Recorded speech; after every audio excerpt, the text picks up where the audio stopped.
butun O'zbekistonni qiynaydigan narsa bo'lsa kerak bu savol. Qizlar, masalan, mani o'zim yuzim ham жирная кожа, поэтому men har doim gelobrazный mahsulot ishlataman kojamga.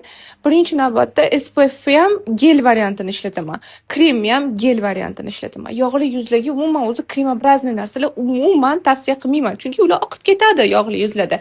Hattoki aralash yuzlarga ham men kremobrazный narsalar tavsiya qilmayman.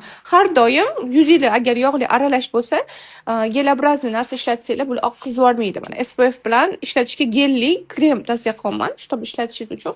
Yuzingizga agar juda ham teskasini qilib qo'yibdilar. Mana, yog'li yuzga обязательно mana shu penkadan ishlatib ko'ringlar. Agar aknelari bo'lsa, unda bunisi bilan ishlatib ko'rsanglar, qizlarjonlar, shunaqa zo'r turadi, yuzinglarni yog'lanish balansini kontrolировать qilib beradi. Agar undan topa olmasanglar, unda mana gelobrazный o'zi sebumni kontrol qiladigan, bu yerda mana bunaqa gelli penkalar bor. Liba bu, bundan ishlatib ko'rsangiz